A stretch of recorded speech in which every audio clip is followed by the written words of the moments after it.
Good morning from Panhandle Outdoors, America's only daily outdoor TV show. Your source for fishing, hunting, and information for folks who enjoy the great outdoors. Now sit back, relax. It's Panhandle Outdoors. Good morning and welcome to Panhandle Outdoors. I'm Victor Hathcote. I'm sitting in for Coach Chester today. We got a good show lined up for today, but first let's do our weather. Brought to us by Haney Technical Center at the corner of Baldwin and Highway 77. Today is February the 18th. It's going to be partly cloudy today. Our high will be 71 and the low tonight will be 65. Our Gulf water temperature is 62. I have a chart that I found interesting. It shows the average water temperature in Destin since 1984. And I just thought it was amazingly consistent how the temperature held regardless of the hot summer or mild summer or how the winter was. The water temperature was remarkably consistent.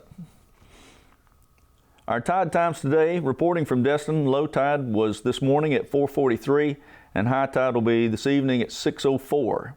Marine forecast, wind out of the northeast becoming southeast 10 to 13 knots, seas 2 to 3 feet. Let's take a break and we'll be right back.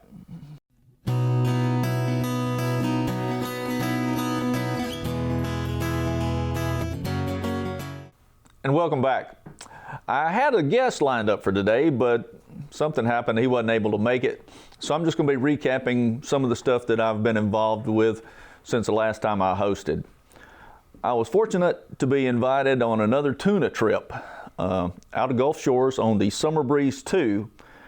And as it was the previous time I've been, it was just phenomenal. The one issue we encountered was some dirty water. There'd been a lot of rain, and the runoff from that had pushed the blue water out a little further, so some of the larger pelagics were a little further out. But the tuna, the blackfins, and the smaller yellowfins and the mahis made for just an incredible trip. It was more than enough to keep us entertained. I have a few pictures we're going to go through with those. This boat is our boat, the Summer Breeze 2 out of Gulf Shores.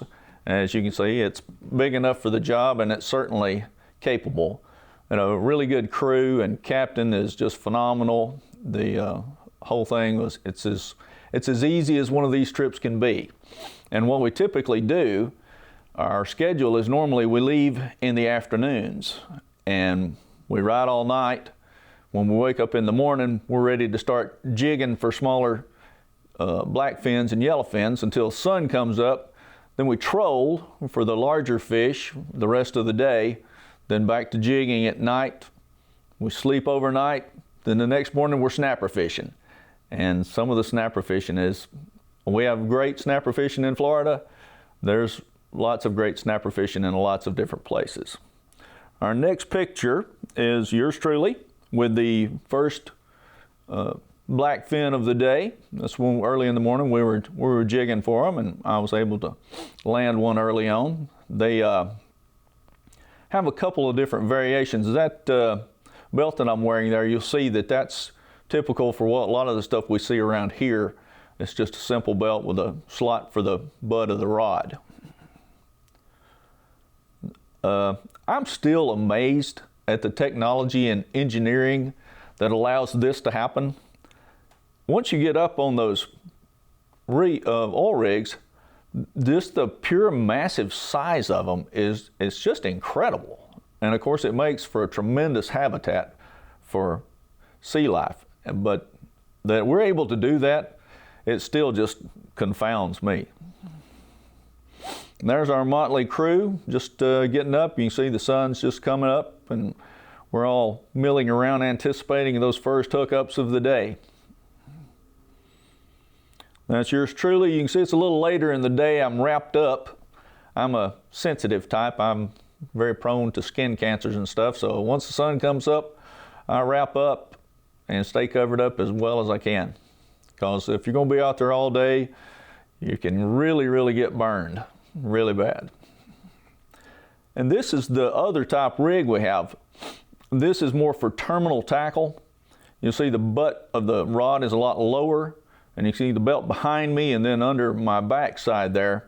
And it creates a leverage triangle from the rod, or the reel rather, that's snapped to the belt to the butt of the rod down low, and then my low back. And doing it this way, you can literally just sit into it. There's no strain on your shoulders whatsoever. You can stay in that position indefinitely. I saw a guy fought a marlin last year on our trip for 2 hours. And once he got his position set, he was good to go. It was really good. And standing up fighting fish is a little bit different than I have seen it before. Sometimes they have the fighting chair, which provides a little more relief, a little less strain. But standing up fighting a big yellowfin it's really an experience of a lifetime, really. And there's my boss, the owner of the company, Alan McCain. He's a local boy. Y'all may know him, some of you. Him and his family's been in Panama City for a long, long time. His dad is a prominent member of the community, and I've worked for him going on 30 some odd years, and he's quite a guy, and he's a really good fisherman too. That man right there is kind of salty, if you know what I'm saying. And there's our first good-sized mahi in the box. When we took this picture, we thought, I better get a picture of that. We really didn't know what we were in store for, as we'll see later on. But even that one, I mean, that is just a magnificent fish, and so tasty. Good fight, they're exciting, they're beautiful, coloration is fantastic, and they make such good tacos. It's really, really great. Another picture of the oil rig. This is a bigger rig here, a little bit different construction type, and the fishing is better around this rig than the ones with the single mast, I guess you'd call that, or piling or whatever in the middle of it. But again, such an engineering feat. I'm so glad we're able to do it. I'm concerned that they still don't know really the best way to handle a oil spill whenever one happens, but they're a necessary part of our economy. My friend Danny Overton with a pretty decent mahi right there. That's one of the better ones we caught. He fought that like a champ too. He got on a big yellowfin last year, and it just about got his goat, but he's got the knack now. He's got it dialed in now. He knows what he's doing. We're going to take a little break, and we'll be right back.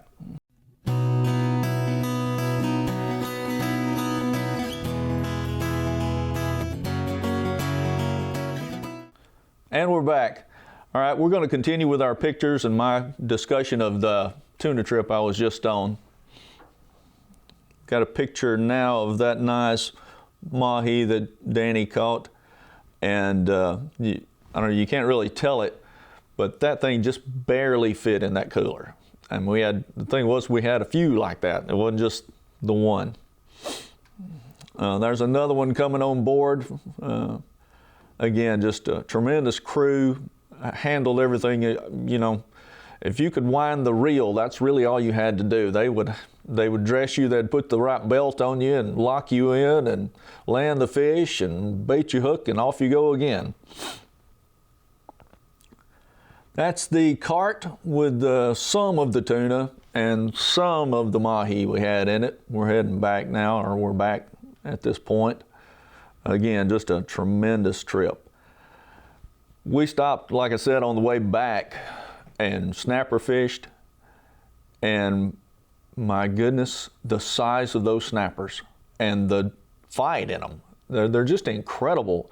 I mean, that is just a wonderful fish to be a part of. Catching it's great, eating it's great. They're pretty to look at, and they're just a special, special resource. I'm glad we're taking care of them. And from my experience, we seem to have a very healthy red snapper population. I hope my experience is truly indicative of how their species is going. All right, and here we get to the end. This is our catch. You can see the big fish are on the board up there. Then we got a cart full of mahi, and we got a cart full of snapper, and all the big ones around. The worst thing about that picture is the ugly guys. Good grief. There's yours truly with one of the tuna I caught. Again, there at Zeke's Marina in Orange Beach.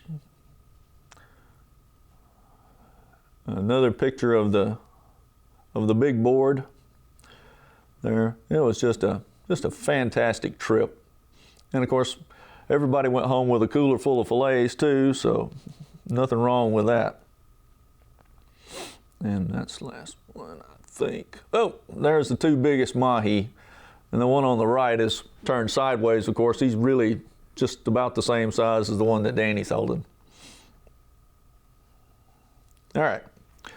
The next thing I wanted to talk about was the trip to Cape Sandblast that my wife and I took.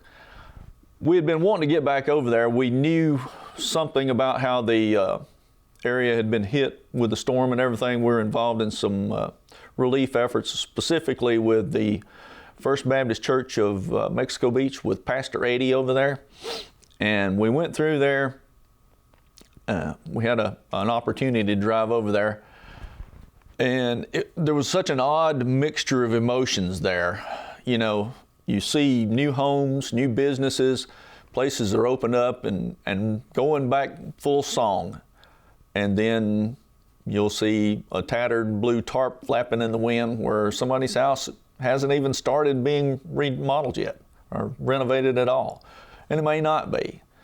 So it's a very, very tough situation. You know, we're a year and a half past the storm and we're still not back and won't be. And I don't think anybody kidded themselves about how long the recovery was going to take. But I have a couple of pictures. Let me get here.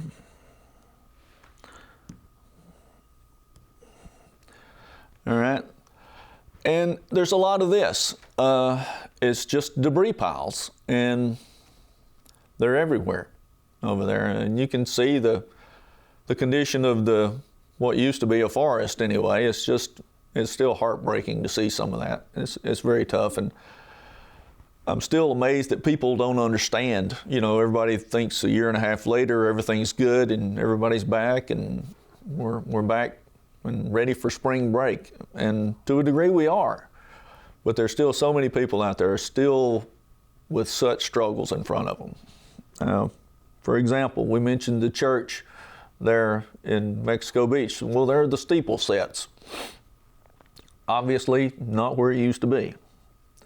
And you see the church itself has a new roof on it, and they're still using it. They were using it right after the storm with no roof. And the storm's over and the roof's on, but there's still damage that still needs to be repaired. So just remember them in your prayers. Next time you're thinking about it, a lot of folks still hurting out there, and we wish them well. We pray for their recovery. All right, we're going to take a break. We'll be back.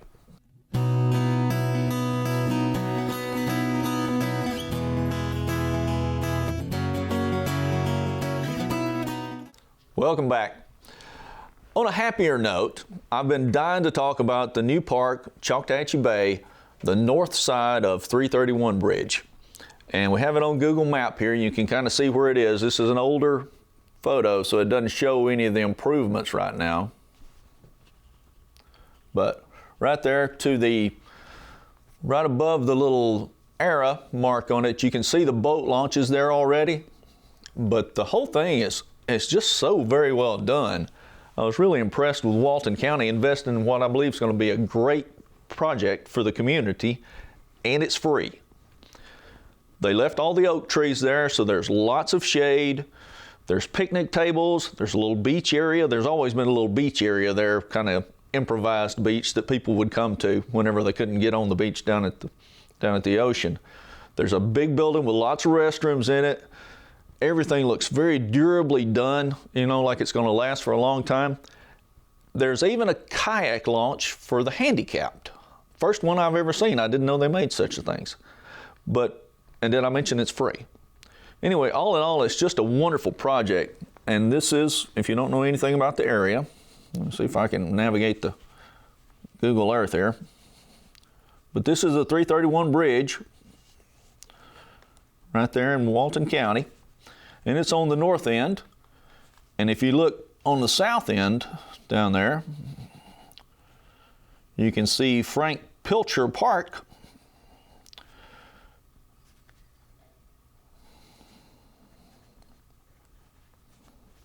And Pilcher is the new park that they have. Let me get in the right place here. There we go. And it's kind of under the bridge, but you can see there's a long fishing pier they built there too. That goes all the way down, really right to the end of the channel. You can see where the channel markers are right there. And between this and the new Grady Brown Park, I'm just very impressed with what Walton County's decided to do, investing in the future, investing in outdoor activities for everyone, first rate, and it's free, and lots of parking. So I'm just so impressed with that. I'm like a schoolgirl. I'm so excited about it. Okay. While we're talking about fishing and stuff like that, I want to just mention a little story I had. I had some guys come down from Birmingham working for me, and of course, in the afternoons, they want to go fish. I mean, that's what we're famous for. But they didn't bring any tackle. So one of them says, yeah, I'd really like to go fishing, but I didn't have anything. And it's like, well, I'll bring you some stuff, no problem. So I brought him 2 of my rods. And of course, what always happens when you loan somebody something, I get the phone call. Hey, I had a big strike, and I went to set the hook, and I broke the tip off your rod. So don't worry about it, no big deal. Which one was it? Was it the cheap rod or was it the Falcon rod? It was the Falcon. It's like, okay, no problem, we're good. So I emailed the people at Falcon. I just wanted to buy a tip.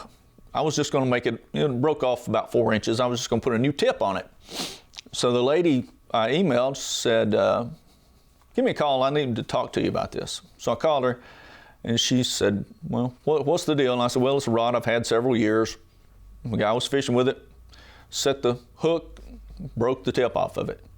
She said, well, since you were up front with me about it, take and cut the portion of the rod that has the model number on it, and send it to me, and send me $20.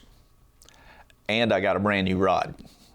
So if you're ever wondering about a Falcon rod, they stand behind them, they support them. I'm very impressed with that. Was not expecting it, wasn't looking for that, but I'm just very impressed with them. And it made for kind of a cool story. It's that time of year where we're kind of in between seasons. It's February, the trout fishing's closed. The weather's as bad as it gets down here, which is, it's going to be 71 today. So, but I'm going to start looking at my surf fishing stuff. I've got to get over in there. I probably need to put new line on everything. I definitely need to put new pompano rigs on everything. Where you got good sharp hooks, get all that stuff dug out. Where's my sand flea rake? I've got to find it. It's over in the corner of the garage somewhere over there. And along those lines, I'm going to get redone, get my cart ready and everything. And this month in Florida Sportsman Magazine,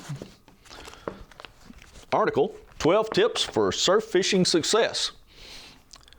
They have made this a very comprehensive article. It covers all of Florida. So some of the stuff that they're suggesting is not necessarily going to apply. You know, they talk about rocky bottoms and things like that. We don't have that. But they tell you things like watching for birds like sandpipers. You know the character of the beach, where the holes are. Is it straight with no holes? Is it even contours out through there? Things like that. If you do hook up, watch which way the pompano runs. He'll run back to the school. So that tells you where the school is. They also give one of the tips that Coach is always big on, and that's when you put your bait on, follow it up with a piece of fish bites, because they're good and they're really tough. They'll keep them little rascals from stealing your bait so easy. They talk about your tackle. I think standard is probably a 10-foot rod with a good reel on it, 20 or 30-pound braid, then follow it up with a 20-pound mono or fluoro leader to it, and get your pompano rig like you like it, with your little floats on it and your little beads, either 2 hooks or 3 hooks, whichever you're shooting for. Check your sinkers, or if you've got a rough surf, you're going to need to have a heavier weight, of course, to keep it in the area, in the zone. They talk about the rod holders, how you can play with them and everything. Most people I know just use a piece of PVC cut on an angle and hammer it on down in the surf.